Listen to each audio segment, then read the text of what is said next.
ठीक है। तो जैसा कि आप देख सकते हैं, ये मैंने विप्रो का चार्ट खोल रखा है ना।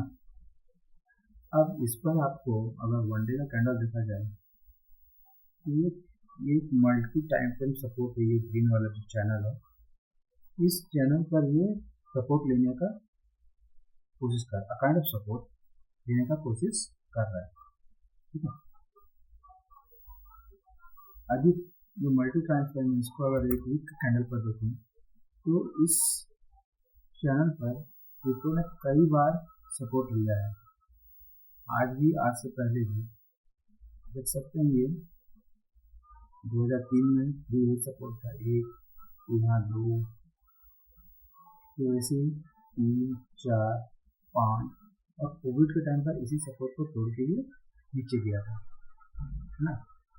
5, 6, 7, 8, 9, 10, तो ये इस चैनल पर बहुत अधिक बार ये सपोर्ट ऑलरेडी ले चुका है, ठीक है। अब जैसा हम ये एक वीक टाइम फ्रेम पर देख रहे हैं तो आपको ये दिखेगा, ये कैंडलस्टिक पैटर्न यहाँ पर जो दिख रहा है प्रेग्नेंट लेडी वाला, ठीक है। तो इससे हमारे पास 2 ऑब्जर्वेशन मिल सकते हैं। क्या? इस कैंडलस्टिक के बाद जो नेक्स्ट वीक का कैंडल बनेगा वो किस तरफ बनेगा, वो डिसाइड करेगा कि ये विप्रो ऊपर जाएगा या नीचे जाएगा, है ना। और इसको हम कैसे पढ़ते हैं, जब ये जो कैंडल है, ये एक बड़ा रेड कैंडल है, इसको ये छोटा वाला कैंडल बना है, इसका या तो हाई तोड़ेगा या तो ये वाला लो तोड़ेगा। तो अगर लो तोड़ेगा तो ये फॉल स्टार्ट होगा, और हाई तोड़ेगा तो एक अपवर्ड मूव स्टार्ट होगा, जो कि नेक्स्ट अगेन यहाँ पर 250 के आसपास जो रेजिस्टेंस है वहां तक ये पुल बैक ले सकते हैं, ठीक है। अब इसके बाद हम एक और चीज देखें तो ये एक kind of head and shoulder pattern यहाँ पर फॉर्म कर रहा है, राइट। ये है ना, एक kind of head and shoulder बना हुआ है। इसका सपोर्ट अगर देखें तो कुछ ये है, ये, ठीक है।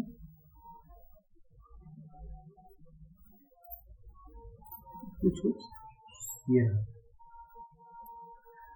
अब ये नेक्स्ट क्या कैंडल बनता है, डाउन साइड और अप साइड, वो डिसाइड करेगा कि किस तरफ मार्केट जाएगा। सेकंड, ये हेड एंड शोल्डर का जो पैटर्न है, ये अगर ब्रेक करता है डाउन साइड में, तो आपको पता है हेड एंड शोल्डर में टारगेट्स क्या क्या होते हैं, लेकिन जैसे कि फर्स्ट टारगेट ये वाला, ये लेवल जो कि नहीं तो 30 पॉइंट, तो यहाँ से 30 पॉइंट डाउन साइड लगभग ऑन अप्रोक्स, और सेकंड टारगेट ये बड़ा वाला कैंडल, ये बड़ा वाला जो है अराउंड 80 पॉइंट्स, है ना। तो ये 2 टारगेट यहाँ से हमको डाउन साइड में बन सकते हैं। अब अगर हम चेक करें कि ये अगर नीचे नहीं जाकर ऊपर जाए तो हमारे पास क्या क्या लेवल है, तो सबसे पहला जो लेवल है वो ये है, ये एक रेजिस्टेंस की तरह काम कर रहा है। तो लास्ट बार पिछले 2-3 बार से 1, 2 वन डे कैंडल में आते हैं, ये देख सकते हैं 1, 2, 3, 4, 5 बार इसको रेजिस्टेंस फेस करके ये नीचे आ रहा है, ठीक है। तो अगर यहाँ से अपसाइड मूवमेंट आता है तो अराउंड 260 और 270, 260, 270 का जो जोन है, ये वाला जोन, इसको ब्रेकआउट करने के बाद ही एक अपवर्ड, एक बढ़िया अपवर्ड मूवमेंट हमको विप्रो में देखने मिल सकता है, ठीक है। तो ये तो हो गया इसका technical analysis. Welcome to the deep dive. Today we're digging into WIPRO Limited. That's WIPR on the exchanges. We want to get to the bottom of a really key question. Why is this tech giant making a massive, maybe future-defining billion-dollar bet? While at the same time they seem to be wrestling with some pretty serious, immediate structural problems, our mission here is simple. give you the quick take on why WIPRO feels like it's at this major inflection point. They're pouring $1 billion into AI and Gen AI right when their traditional growth seems to be, well, sputtering. Yeah, it's quite striking how quickly these operational issues seem to be hardening into structural ones. I mean, look at their Q1 for this fiscal year, FY26. IT services revenue actually went down. It contracted by 2.3% year over year in constant currency. That's not just a slowdown. It's, actually shrinking. And it's not spread evenly, is it? The pain seems concentrated. Europe, for instance, that's a big region for them. It took a huge hit, an 11.6% decline year over year, constant currency. And even BFSI banking, financial services, insurance that shrank too by 3.5%. That feels like more than just the market softening. It suggests clients might be actively, cutting back on WIPRO specifically. Right. And that kind of client pullback, it flows right through to their efficiency. Look at the EBITDA margin. That's core operating profit before things like financing and depreciation.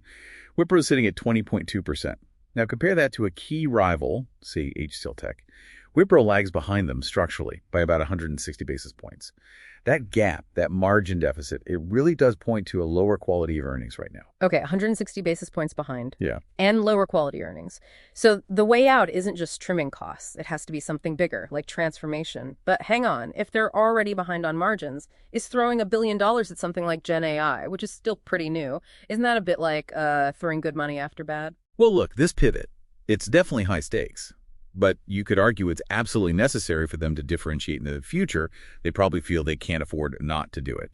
Though the real problem is the timing, given the overall growth picture looks pretty bleak. Historically, think about it, the revenue compound annual growth rate, the CAGR, over 13 years was around 8%. Solid. But the projections now, they show a sharp, uniform deceleration, down to just 5% over the next 3 years. So this big, expensive Gen AI bet, it needs to pay off. And pay off big just to stop that slide, let alone reverse it. Which brings us straight to execution risk and talent risk, right? There's a new CEO, Srini Pallia. He's basically got a mandate to stabilize things, but the internal situation sounds, well, unstable. He certainly does. WIPRO's facing like a double challenge with its people right now. First, their last 12-month attrition rate, the people choosing to leave, is the highest among their major peers, 15.1%. And at the same time, they've made the biggest headcount cut since 2023. They've let go of 25,200 employees. Think about that combination. You're losing experienced people who want to leave, and you're aggressively pushing others out. That's got to create some serious organizational whiplash. Yeah, that sounds incredibly disruptive, and the market must see this risk reflected in the valuation. What's the TTM/PE telling us? It is. Their trailing 12-month price-to-earnings ratio is around 20.74x. That's quite a bit lower. Discounted compared to rivals like HCL Tech, which is trading closer to 25.8x. And frankly, that discount makes sense given the margin gap we talked about and this forecast for slowing growth. And if you want a picture of maximum uncertainty, just look at the analysts. They seem completely split. You've got price targets all over the place. Deep sell ratings, like Jefferies aiming for 220.20 growth, all the way to buy recommendations like Nomura Instinet targeting 280.000. That huge difference tells you everything about how risky this situation looks from the outside. So let's try and wrap this up. What's the core takeaway here? WIPRO is essentially betting $1 billion, hoping to fix some deep-seated structural problems, weak margins, trouble in key regions like Europe, slowing growth overall. These are issues that, previous leadership couldn't quite crack. It really shapes up as a high-risk, potentially high-reward turnaround play. And it all seems to hinge on how well and how fast they execute this Gen AI strategy. And connecting that execution risk back to basics. It's not just about the fancy AI training for 200,000 people. It's also about the fundamental internal discipline needed to even support that. There's one area, often overlooked but critical. End-user computing, or EUC, governance, how they manage desktops, access, security for all their employees using these new tools. As they roll out more complex Gen AI stuff, if they slip up on basic EUC controls, things like access management, data protection on employee machines that could lead to some serious regulatory fines, and those fines, they could easily wipe out any profit gains they hope to make from the big AI investment. So getting the internal house in order is just as crucial as making the big external bet. That's a really sharp point. It's not just about the shiny new tech. So the big question for you, the listener, to keep an eye on is this. How quickly can WIPRO actually turn that $1 billion investment and all that training for 200,000 staff into real, tangible revenue? Revenue that not only grows but expands margins and, crucially, reverses those worrying declines we saw in places like Europe and the BFSI sector. That's the real test ahead.